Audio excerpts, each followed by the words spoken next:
السلام علیکم، کیا حال چال ہے؟ امید کرتی ہوں اللہ کے فضل و کرم سے آپ جہاں کہیں بھی ہوں گے خوش اور آباد ہوں گے۔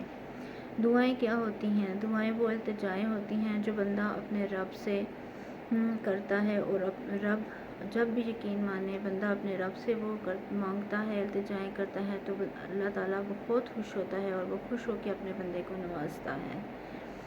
سنا تھا کہ دعاؤں سے تقدیریں بدلتی ہیں۔ جب سے میں نے یہ واقعات سنے پڑھے، مجھے یقین ہو گیا کہ سچے دل سے مانگی ہوئی کوئی بھی دعا رائگاں نہیں جاتی۔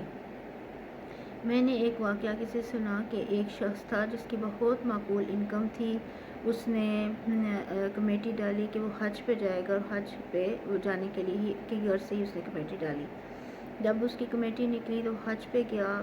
وہ مکہ سے مدینہ کی طرف سفر کر رہا تھا کہ بس ایک جگہ پہ رکی، اور اس نے ونڈو سے دیکھا کہ ایک خاتون جو اس کی والدہ کی عمر کی تھی وہ پیدل چل رہی ہیں اور ان کی ایک ٹانگ بھی خراب ہے۔ تو وہ فوراً بس سے نیچے اترا، اس نے ان کو پکڑا، لا کے اپنی سیٹ پہ بٹھایا، اور انہیں بولا آپ آرام سے بیٹھ کے سفر کریں تو میں یہاں ساتھ آپ کے کھڑا ہو کے آرام سے سفر کر لوں گا۔ تو ان اماں جی نے اپنی جولی پھیلا کے اسے دل سے ڈھیروں جہاں دعائیں دیں، وہاں ایک یہ بھی دعا دی کہ اللہ تعالیٰ تمہیں ہر سال حج کرائے، ہر سال اپنے گھر کا مہمان بنائے۔ تو یقین کریں کہ ہر سال اس کے لیے کوئی نہ کوئی ایسا سبب بن جاتا ہے کہ وہ ہر سال حج پہ جاتا ہے۔ ایک دن اس کے محلے داروں نے پوچھا کہ تمہارا معقول سی انکم ہے، تم کیسے ہر سال حج پہ چلے جاتے ہو؟ تو اس نے پھر یہ اماں جی کی دعاؤں کا ذکر کیا۔ اس نے بولا کہ انہوں نے میرے لیے ایسے جولی پھیلا کے دعائیں مانگی تھی۔ اصل میں یہ وہی دعائیں ہیں کہ میرا ہر سال کوئی نہ کوئی سبب بن جاتا ہے۔ کبھی کوئی صاحب حیثیت مجھے بھیج جاتا ہے، کبھی میں کمپنی کی طرف سے چلا جاتا ہوں، میرا ایسا کوئی نہ کوئی وسیلہ بن جاتا ہے۔ سبحان اللہ۔ ایک اور واقعہ جو میں نے ایک بک، سعودیہ کی ایک بک ہے موسوعہ قصص، میں نے اس سے پڑھا اور یہ سچا واقعہ ہے کہ ایک ڈاکٹر سرجن تھا جو ہڈیوں کا اسپیشلسٹ تھا۔ اس کا نام تھا احمد۔ وہ کافی اس کی خدمات تھیں اپنے ملک کے لیے۔ تو اس ملک نے یہ اعلان کیا کہ وہ اس کی خدمات کے سلسلے میں اس کے لیے کانفرنس منعقد کی جائے گی، اور اسے وہاں سرٹیفکیٹ اور انعامات سے نوازا جائے گا۔ اس کے لیے وہ ایک جہاز میں سفر کر رہا تھا کہ وہ اس جگہ اس کانفرنس پہ پہنچے۔ تو ایسا ہوا کہ راستے میں موسم خراب ہو گیا اور جہاز کو ایمرجنسی کہیں لینڈنگ کرنی پڑی۔ اب جب جہاز لینڈ ہوا تو کافی ٹائم گزر گیا، اور کافی ٹائم کے بعد پھر اعلان کیا گیا کہ جہاز تو اب ٹھیک نہیں ہو سکتا، تو دوسرے جہاز پہ سفر کرنا پڑے گا، اور وہ دوسرا جہاز شاید نیکسٹ ڈے آئے۔ اسے سن کے بہت افسوس ہوا۔ اس نے کہا کہ میرے لیے تو آج میں نے کتنے عرصے سے اس وقت کا انتظار کرا تھا، اور بہت امپورٹنٹ نائٹ ہے۔ اس نے جا کے بات کی اندر عملے سے۔ اس نے کہا کہ میں ایسے بہت مشہور اس کنٹری کا ڈاکٹر ہوں، میرے اعزاز میں آج ایک تقریب منعقد کی جا رہی ہے، تو آپ میرے لیے کوئی ایسا ارینج کریں۔ انہوں نے بولا کہ ہمارے پاس تو ظاہر اب جہاز تو اویلیبل نہیں ہے، آپ ایسا کریں کہ آپ ایئرپورٹ کی گاڑی رینٹ پہ لے لیں اور خود ڈرائیو کر کے چلے جائیں۔ آپ جو جگہ بتا رہے ہیں وہ یہاں سے تقریباً 3 گھنٹے کی ڈرائیو پہ ہے، آپ خود ڈرائیو کر کے چلے جائیں۔ تو اس نے بولا کہ یہ مجھے ٹھیک آئیڈیا لگتا ہے۔ اس نے گاڑی رینٹ پہ لی اور وہ خود ڈرائیو کر کے چلا گیا۔ وہ جب ابھی آدھے راستے میں پہنچا تھا کہ مزید موسم خراب ہو گیا، ہر طرف اندھیرا اور آندھی طوفان اور تیز بارش شروع ہو گئی، اور اسے لگا کہ جیسے وہ رانگ وے پہ جا رہا ہے۔ کچھ دیر آگے جانے کے بعد اسے یقین ہو گیا کہ واقعی اس نے رانگ ٹرن لے لیا۔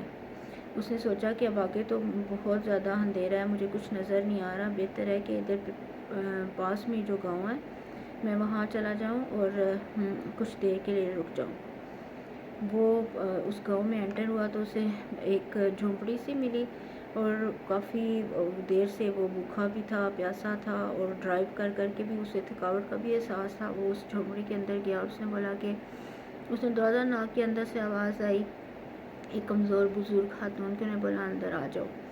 تو اس نے بتایا کہ اماں جی میرے فون کا آپ کے پاس کوئی چارجر ہے کہ میں اپنا فون چارج کر لوں اور میں آگے بات کر لوں؟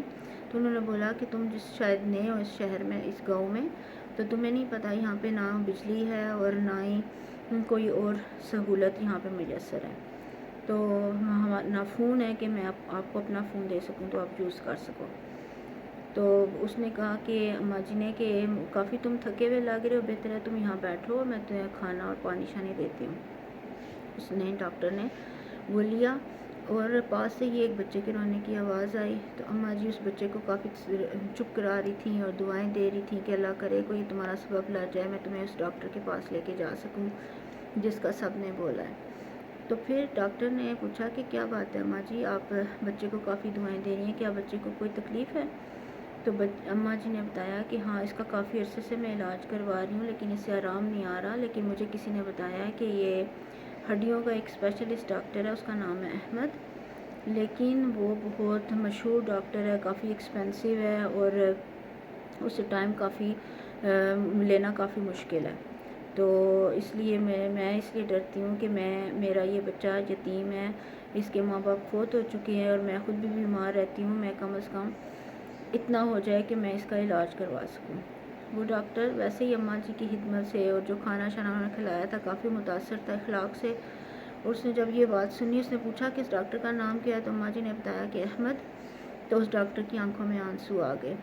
اس نے اماں جی کو بتایا کہ اماں جی میں ہی وہ احمد ڈاکٹر ہوں، اللہ تعالیٰ نے دیکھیں کیسے گھیر کے مجھے اور آپ کے پاس لے آئے ہیں اور کیسے آپ کی اللہ تعالیٰ نے دعائیں قبول کی ہیں جو آپ اس بچے کے لیے دعا۔ اماں جی نے اسے بتایا کہ میں ہر دعا مانگتی ہوں، جو بھی دعا مانگتی ہوں اللہ تعالیٰ میری وہ دعا قبول کرتے ہیں، تو پتہ نہیں یہ میری دعا قبول کیوں نہیں ہو رہی۔ تو ڈاکٹر نے بولا کہ دیکھیں اماں جی، آپ کی یہ آخری دعا بھی قبول ہو گئی ہے، اور اللہ تعالیٰ نے کیسے میرا وہ جہاز خراب ہوا، کیسے میں برے موسم میں گرا اور اللہ تعالیٰ نے مجھے گھیر گھار کے آپ کی جھونپڑی تک لے آیا ہے۔ میں ضرور اس بچے کا علاج کروں گا، میں اس کو اپنے ساتھ وہاں لے کے جاؤں گا، ہاسپٹل میں لے کے جاؤں گا اور اچھے سے اس کا علاج کراؤں گا۔ تو مجھے یہ سن کے بہت دل کو تسلی بھی ہوئی اور خوشی ہوئی کہ دیکھیں دل سے مانگی ہوئی کوئی بھی دعا، چاہے آپ جھونپڑی میں بیٹھ کے مانگیں یا کسی محل میں بیٹھ کے مانگیں، آپ سچے دل سے جہاں کہیں بھی بیٹھ کے کسی بھی زبان میں اللہ تعالیٰ سے مانگیں گے، اللہ تعالیٰ ضرور نوازے گا۔ میرا اللہ بہت رحیم ہے، وہ کریم ہے، وہ ہم سب کی سنتا ہے۔ امید کرتی ہوں کہ میرے ان واقعات سے آپ کو بھی تسلی ملی ہوگی، آپ بھی اور اللہ تعالیٰ سے قریب ہوں گے اور اللہ تعالیٰ سے اسی طرح مانگتے رہیں گے، کیونکہ وہ بہت خوش ہوتا ہے جب مجھ سے مانگتے ہیں۔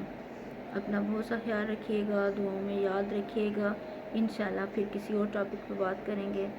اللہ حافظ۔